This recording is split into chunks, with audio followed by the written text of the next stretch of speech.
안녕하세요. 커피앤톡입니다. 오늘도 와주셔서 감사드리고요. 바로 사연 읽어보겠습니다.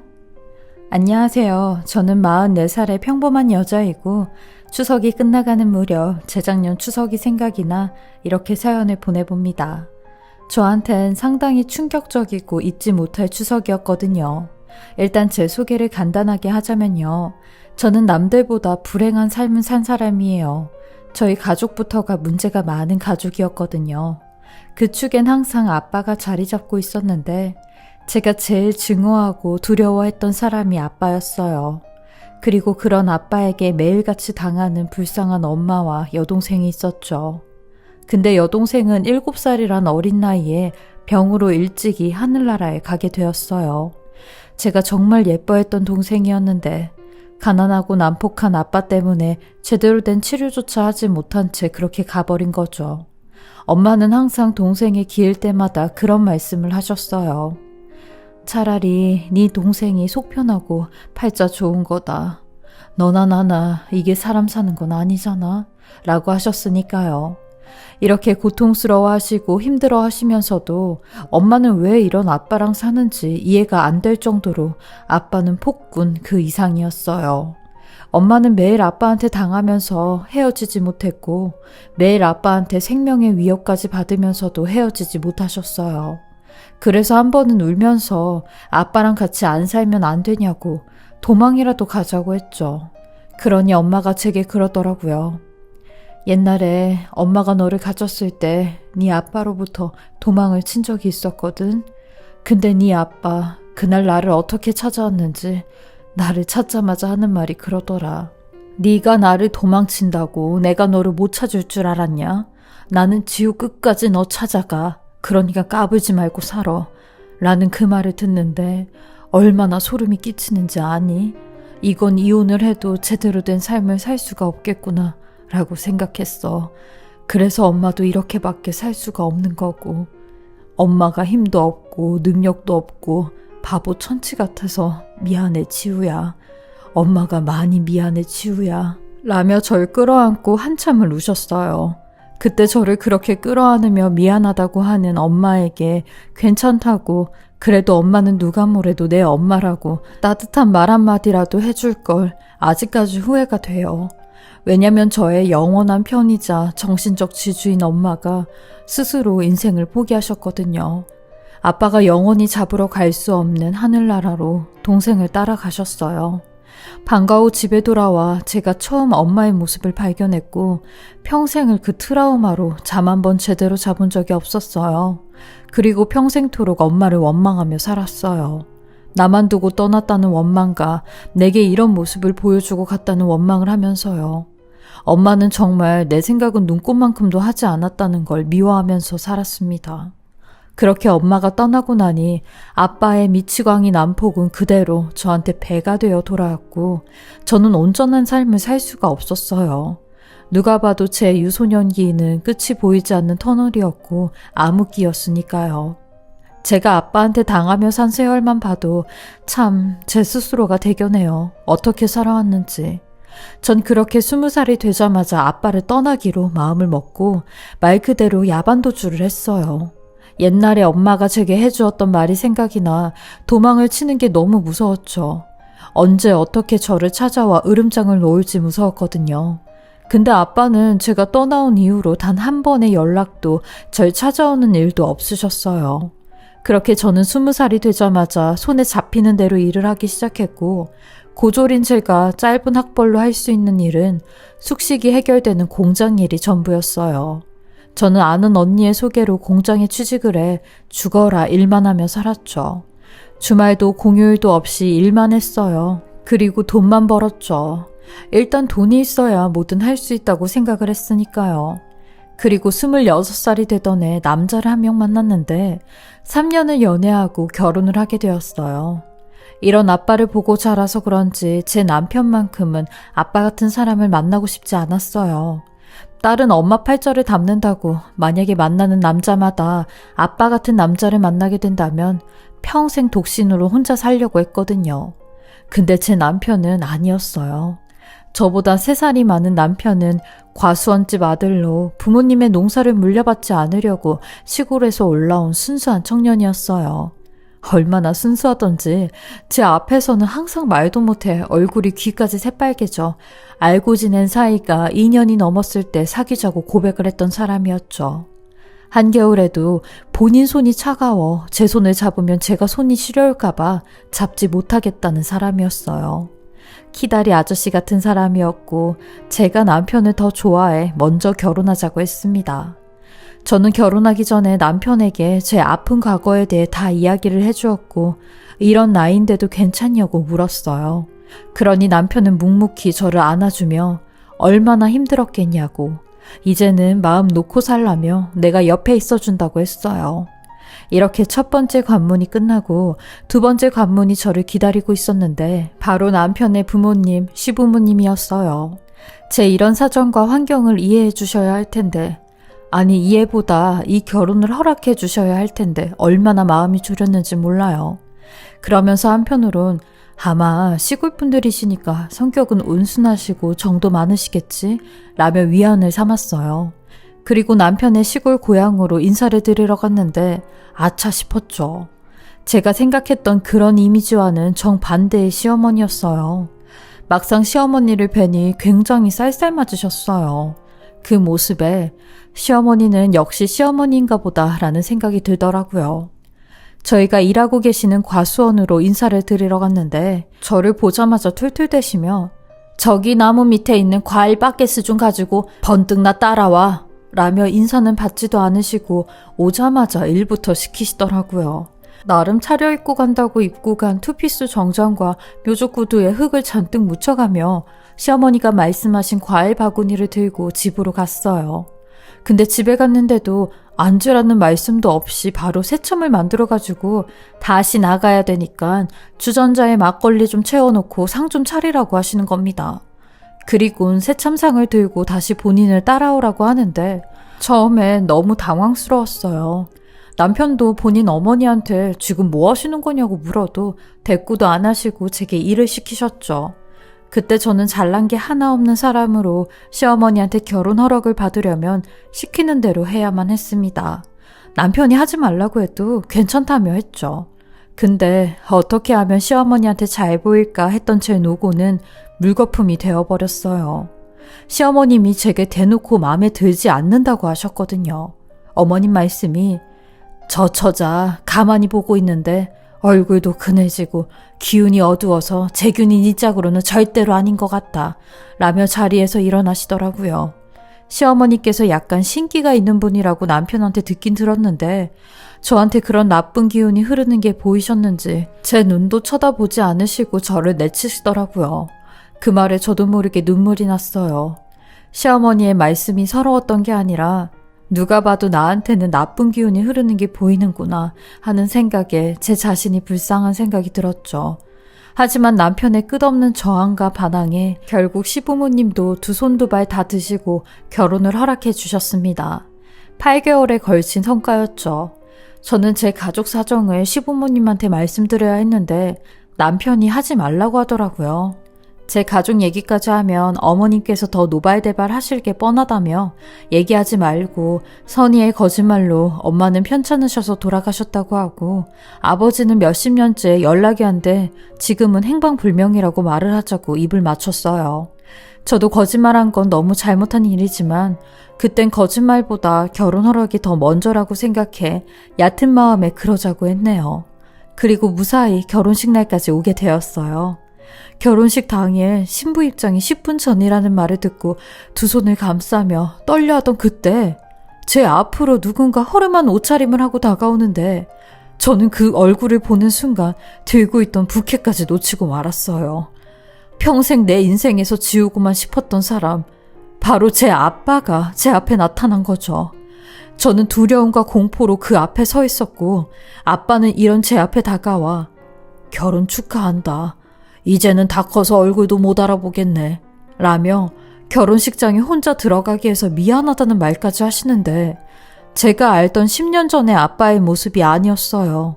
10년 전의 아빠였음 아마 제 머리채부터 잡았을 테니까요. 저는 그렇게 아빠를 냅두고 식장 안으로 들어가 결혼식을 진행하였는데 그 30분이 어떻게 흘러갔는지 무슨 말을 들었는지도 전혀 기억이 나질 않았어요. 그리고 식이 끝난 후 아빠를 찾으니 식장 밖에서 저를 기다리고 있더라고요. 그때 처음으로 제 남편과 시부모님께 인사를 하셨어요. 알고 보니 아빠는 먼 친척분에게 어떻게 제 결혼 소식을 듣게 되었고 아무리 그래도 딸인데 딸의 결혼식에는 와봐야 할 것 같아서 왔다는 겁니다. 그러면서 이제는 서로 연락을 하면서 지내자고 본인도 그동안 저랑 엄마한테 했던 것들 후회하고 많이 반성하고 있다며 용서를 구하고 싶다고 하는 겁니다. 그렇게 저는 아무런 의심도 없이 제 연락처를 알려주었고 한동안은 좋게 연락을 하며 잘 지내왔어요. 근데 이 인간 본청이 어딜 가지 않더라고요. 결국엔 저를 찾아온 것도 다 돈 때문에 찾아왔고 불황자 생활을 하며 지낼 곳이 없을 때마다 저희 집에 와서 깽판을 치며 몇 날 며칠씩 먹고 자고 난리를 쳐놓고 가곤 했어요. 아빠가 이럴 때마다 저는 남편에게 면목이 없어 미안하다는 말밖에 할 말이 없었고 저희는 이런 아빠를 피해 결혼 생활하는 동안 총 5번이나 이사를 다녔어요. 하지만 아빠는 남편의 직장까지 찾아가 남편을 괴롭히며 돈을 얼마만 해주면 2번 다시 연락을 하지 않겠다는 말을 몇 번이나 반복을 했어요. 결국 남편은 그 돈을 아빠한테 해주며 각서를 받았고 시댁에서도 이 사실을 알게 되었습니다. 물론 시어머니께서 가만히 안 계셨죠. 당장 이혼하라며 내가 이럴 줄 알았다고, 이렇게 될 줄 알고도 결혼 허락한 내가 잘못이라며 이제라도 늦지 않았으니 당장 이혼을 하라고 펄펄 뛰며 성을 내셨어요. 저희가 이혼을 하지 않을수록 시어머니의 시집살이는 말도 못하게 심해지셨고 이혼할 때까지 시집살이를 시킬 거라며 제게 아프신 시아버님 기저귀까지 갈라고 했어요. 하지만 저는 시어머니의 시집살이 다 이겨낼 수 있었어요. 죄가 죄인이라 생각하며 아빠 대신 이 죄값을 받는다고 생각을 했습니다. 그래서 군말하지 않고 시어머니의 짜증과 시집살이를 다 했어요. 그러나 이 생활도 딱 8년 만에 끝이 나게 되었어요. 저희 남편이 직장에서 사고를 당했거든요. 그리고 보름 동안 중환자실에서 있다가 하늘나라에 가게 되었습니다. 부모 복이 없는데 남편 복이라도 있어 다행이라 생각하며 살았던 제 인생에 제 전부였던 사람이 떠나니 미치겠더라고요. 남편이 남기고 간 것은 본인을 똑 닮은 아들과 산재를 당해 받은 소정의 보상금 뿐이었어요. 억장이 무너지고 하늘은 핏빛이었죠. 시어머니는 남편의 소식에 쓰러지셔서 장례 치르는 것도 못 보시고 시아버지는 요양원에 가 계시니 오지도 못하셨죠. 그리고 장례식이 끝나 제가 시어머니를 찾아갔는데 시어머니는 절 보자마자 제 옷을 잡고 늘어지셔선 네가 내 아들을 그렇게 만든 거라며 내 아들 살려내라고 하셨어요. 그러면서 네 옆에 있는 사람들은 다 너 때문에 떠나는 거라고 제 몸을 이리 치시고 저리 치시고 땅바닥에 주저앉아 대성통곡을 하시는데 저도 그런 시어머니 앞에 무릎을 꿇으며 죄송하다고 했어요. 시어머니 말씀대로 제가 남편을 그렇게 만든 것 같은 죄책감이 몰려들었거든요.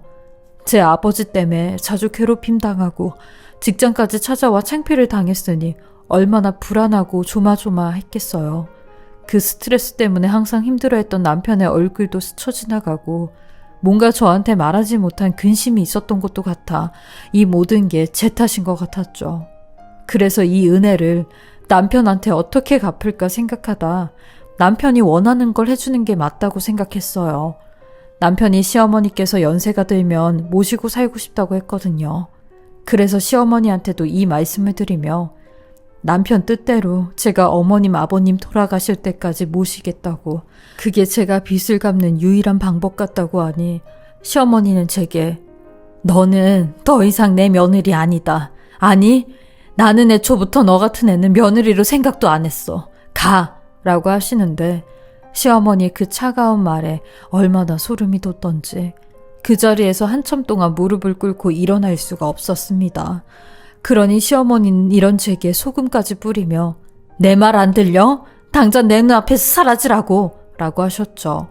저는 그럼에도 불구하고 매년 남편의 기일 전마다 하루 전에 시댁을 내려갔어요. 그러면 제가 갈 때마다 시어머니는 집 밖에서 문도 안 열어주시고 개차반으로 소금을 뿌려대시는데 물벼락을 맞은 적도 있었죠. 그렇게 시어머니의 모진 문전박대에 저 또한 가기가 너무 망설여졌는데 남편 가고 딱 3번째 맞는 기일날이 재작년 음력으로 추석날이었어요. 이번에는 추석 겸 남편의 기일 겸 꼭 가야만 할 것 같아 시어머니를 찾아뵈러 갔죠.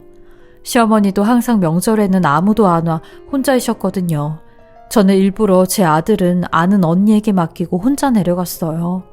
혹시 아들까지 데리고 갔다가 무슨 변을 당할지 모르니 그런 건 안 보여주는 게 낫겠다 싶어 혼자 간 거죠. 차도 없이 과일이니 홍삼이니 양손 가득 바리바리 싸서 고속버스를 타고 시댁에 도착을 했어요. 그러니 저 멀리서 제 모습을 본 시어머니가 매서운 눈으로 저를 또 죽일 듯이 쳐다보며 집 마당까지도 못 들어오게 나가라고 하는데 저랑 한참을 실랑이를 하던 그때 저 멀리서 덜끄럭거리며 오는 검정색 봉고차를 보자마자 시어머니가 다짜고짜 제 멱살을 잡으시며 너 나 따라와라 라고 하시는 겁니다. 저는 왜 이러시냐고 이거 놓고 말씀하시라고 하니 급한 표정을 하시며 제 말에는 대답도 안 하시고 멱살만 잡고 질질 끌고 가시는데 저희 시어머니 워낙 저에 비해 덩치도 크시고 힘도 세셔서 제가 감당할 수가 없었어요. 그리고 갑자기 저를 과일 저장 창고에 냅다 내팽개치고 눈 깜짝할 사이에 저를 가둬버리시는 겁니다. 저는 그 문이 닫히기 전에 기어서 시어머니 쪽으로 갔는데 그런 저를 보면서도 가차없이 문을 닫아버리셨어요. 그리고 곧이어 밖에서 고함 소리와 욕이 오가는 소리, 그리고 물건을 깨부수는 소리까지 들리기 시작하는데 저는 그 껌껌한 저장창고 문에다 귀를 대고 밖의 상황이 어떻게 된 건가 가만히 듣고 있었어요. 그러니 아주 익숙하고 소름 끼치는 소리가 들리기 시작하는데 바로 저희 친정아빠의 목소리였습니다. 자세한 대화 내용은 들리지 않고 목소리가 큰 아빠의 소리만 들리는데 저는 떨리는 손으로 핸드폰을 찾았고 112에 신고를 해 지금 빨리 와달라고 했어요. 그러니 얼마 안 돼 경찰차 소리가 들려왔고 몇 분 후 밖이 조용해졌어요. 그리고 곧이어 저장 창고 문이 열리는데 저는 벌벌 떨면서 시어머니한테 이게 다 어떻게 된 일이냐고, 이게 다 무슨 소리냐고 물었어요. 그러니 시어머니는 그간 있었던 모든 일을 이야기하기 시작하시는 겁니다. 그 말을 듣고 시어머니를 붙잡고 땅에 주저앉고 말았어요. 저희 친정아빠가 2년 동안 남편의 기일마다 저희 시댁을 찾아왔다는 겁니다. 제가 살고 있는 집은 어딘지 모르고 시댁은 어디인지 아니까 시댁으로 와서 저희 남편이 받은 보상금 얘기를 했다는데 시어머니한테 그랬대요. 내 딸이 그 돈 가지고 있을 테니까 어디에 사는지 말하라고. 안 그러면 내가 매번 댁내 아들 길마다 와서 내 딸 여기 오는 거 기다리고 있을 테니까 라고 했다는데 아빠는 제가 남편의 길마다 시댁에 올 수도 있다는 걸 알고는 이렇게 저희 시댁에 왔다는 겁니다. 근데 제가 항상 남편의 기일 전날에 오니 아빠를 만나지 못했던 거고요. 시어머니도 첫 기일 때 그걸 알고는 제가 매번 기일 전날 시댁에 내려가면 일부러 그렇게 개차반을 했다고 하는 겁니다. 저는 그 말을 듣곤 하늘이 무너지는 줄 알았어요. 저는 어머님의 다리를 붙잡으며 어머님, 저는 아무것도 모르고 있었어요. 라고 했어요. 어머님께서 이런 상황이었는지 저는 아무것도 모르고 있었다고. 왜 어머님 혼자 이걸 다 끌어안고 가시려고 했냐고. 저한테 말을 하시든가 경찰이라도 불러서 저 인간 잡아가게 하지 왜 그냥 계셨냐고 하니 예전에 주민들이 몇 번이나 경찰에 신고를 해주었다가 아빠가 그 사람들한테 가서 가만 안 두겠다고 뭘 하나씩 들고 난리를 쳤다는데 그 이후로는 주민들도 봐도 모른 척을 했대요. 그러면서 시어머니 하시는 말씀이 네가 무슨 잘못이냐? 네 아버지가 그런 거 네가 무슨 잘못이야? 라고 하시는 겁니다. 저는 그런 시어머니에게 어머님께서 여태 제가 미워서 제가 싫어서 그런 건 줄 알았어요. 라고 하니 시어머니는 이런 절 보며 내가 널 처음 봤을 때 네가 우리 아들 옆에 있으면 우리 아들이 안 좋을 걸 알면서도 그거 다 포기하고 너를 선택한 거다.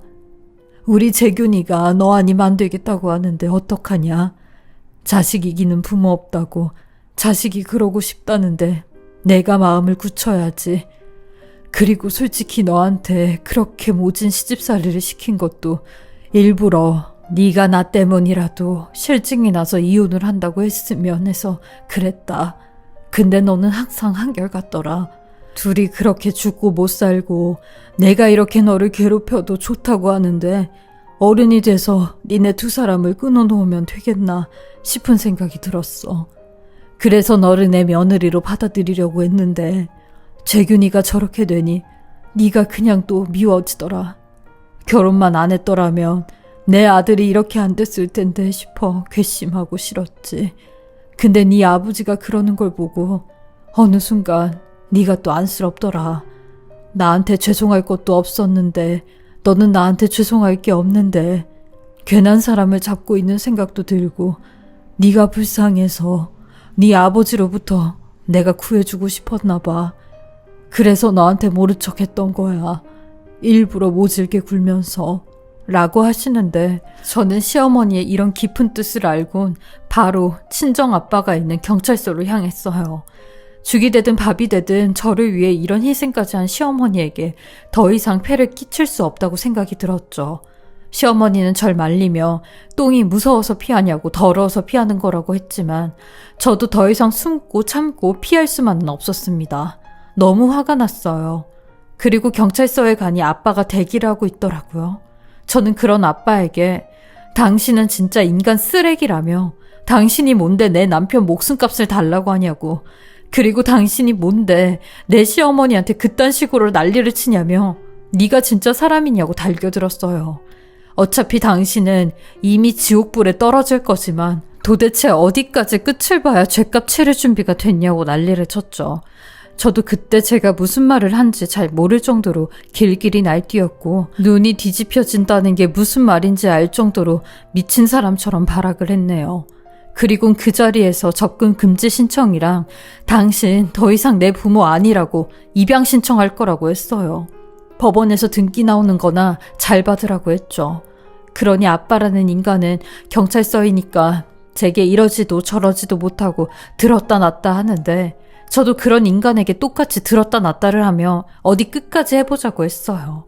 저는 법무법인을 통해 법원에 접근 금지 신청을 하였고 2주 만에 결정이 되어 아빠는 더 이상 저와 시어머니에게 일정 반경 이내에 접근 금지와 함께 주거지에 메시지 등의 송신 금지를 명하는 결정을 받는 결과를 가져오게 되었어요. 그리고 이를 어길 경우엔 1,000만 원 이하의 과태료가 부과되는 걸 아주 명백하게 알렸죠. 그러니 법 앞에선 깨갱하는 아빠는 아무런 행동도 하지 않게 되었어요. 그리고 제가 말한 성인 입양 동의서도 아빠에게 받아냈습니다. 시어머니가 제게 그랬거든요. 이렇게 상처받은 사람끼리 서로 의지하며 서로 두 손 잡고 사는 것도 괜찮다며 너 내 딸 할래? 진짜 내 딸 이라고 하셨어요. 시어머니도 먼저 간 제 남편을 제 아들로 그리워하며 남은 생을 보내고 싶다고 하셨고 저 또한 더 이상 아빠의 자식이 아닌 시어머니의 자식으로 사는 게 나을 것 같아 그렇게 한다고 했습니다. 알아보니 현행법상 특별한 법적 제약은 없다는 변호사님의 말씀에 저는 시어머니이자 어머니가 생기게 되었어요. 그리고 도시에서의 삶을 다 정리하고 어머니가 계시는 곳에 내려가 현재는 과수원 일을 도우며 어머니한테 일을 배우며 살고 있어요. 저도 제 인생이 이렇게 풀릴 줄은 몰랐는데 너무 감사하고 뜻있는 인생이 된 것 같아요. 무엇보다 저희 어머니에게 제일 감사하죠. 지금은 제가 시어머니의 딸이 된 지 2년이 지나가는데요. 시간이 지날수록 나이가 먹을수록 어머니와 더 애틋하고 더 가슴 따뜻한 사이가 되었어요.